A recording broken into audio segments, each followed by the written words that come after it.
धृष्टद्युम्न,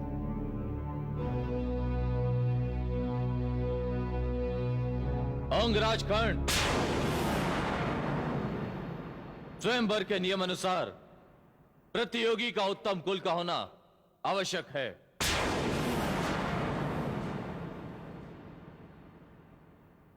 मैं सूत पुत्र का वरण नहीं करूंगी।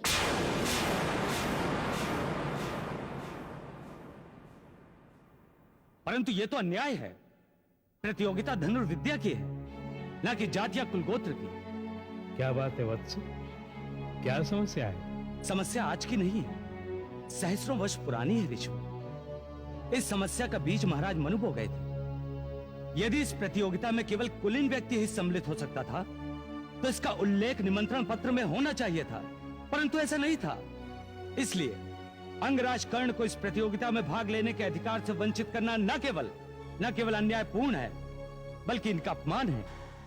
ये सत्य है एकलव्य कि निमंत्रण पत्र में कुलीनता का कोई उल्लेख नहीं था, किंतु उसमें धनुर्विद्या की कसौटी का भी कोई उल्लेख नहीं था। परंतु सबने कसौटी को बिना संशय स्वीकार किया, फिर कुलीनता का प्रतिबंध क्यों नहीं स्वीकार किया जा सकता? आपका तर्क उसी शास्त्र का तर्क है जिसके अनुसार निम्न वर्ग के व्यक्ति को सेवा के अतिरिक्त कोई अधिकार प्राप्त नहीं है। एकलव्य, मैं तुमसे पूरी तरह से सहमत हूं, परंतु ये स्वयंवर है और स्वयंवर का अर्थ है स्वतंत्रता, और वो स्वतंत्रता द्रौपदी का अधिकार है। मैं किसी भी जाति को एक दूसरे से हीन नहीं मानता, परंतु स्पर्धा केवल कुलीन जातियों के लिए हो या सभी जातियों के लिए खुली हो, इसका निर्णय न तुम ले सकते हो न मैं। यह अधिकार केवल पांचाल नरेश का है, जिसका उपयोग उन्होंने किया। यदि मान लो स्वयंवर में एक से अधिक विजेता हो, तो क्या द्रौपदी उन सभी से विवाह करने के लिए विवश हो जाएगी? कदापि नहीं। उनमें से भी वो जिसे चाहे चुन सकती है, और यदि कोई भी विजयी ना हो तब भी वो जिसे चाहे चुन सकती है। द्रौपदी के चुनाव को कोई चुनौती नहीं दे सकता है। यही स्वयंवर की परंपरा है। यदि द्रौपदी ने कहा कि वो सूत पुत्र का वर्ण नहीं करेगी, तो उसकी इच्छा का सम्मान करना वहां उपस्थित प्रत्येक व्यक्ति का कर्तव्य है। मेरी यह समझ में नहीं आ रहा कि द्रौपदी की ओर से प्रतिवाद करने का अधिकार वासुदेव कृष्ण को किसने दिया? यह अधिकार इन्हें मैंने दिया है चेदी नरेश। युवराज धृष्टद्युम्न, मैं इस प्रतियोगिता में भाग लेने योग्य नहीं हूं, यह मैं जानता हूं, परंतु मैं तो केवल यह सिद्ध करने के लिए आया था कि कुरु राजकुमारों का एक मित्र भी इस प्रतियोगिता में विजयी हो सकता है। मैं जानता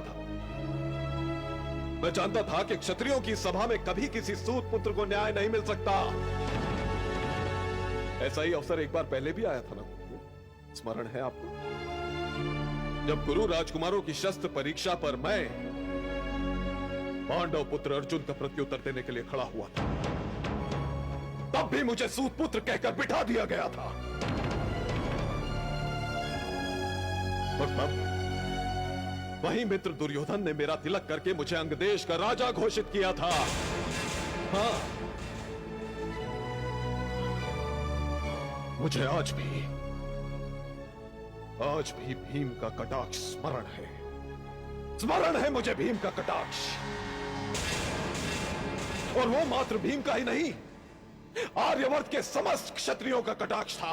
उन्होंने कहा था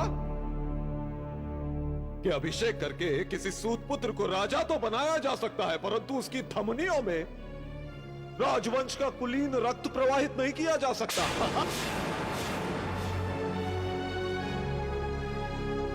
मित्रों, मैं आर्यवर्त का सर्वश्रेष्ठ धनुर्धर हूं, परंतु विधि ने मेरे माथे पर लिख दिया है सूत पुत्र। मैं जानता था कि मुझे इस प्रतियोगिता में भाग नहीं लेने दिया जाएगा, परंतु समाज को, इसके पाखंड को, इसकी झूठी नैतिकता के वस्त्र उतारकर इसके सामने ही नग्न करना चाहता था कि देख लो आर्यवर्त के क्षत्रियो, तुम्हारे समाज में किसी व्यक्ति का सम्मान उसके गुणों से नहीं, उसके जन्म से है, जन्म से। और तुम्हारा यही अपराध एक दिन पूरे आर्यवर्त को खंड खंड करके रख देगा।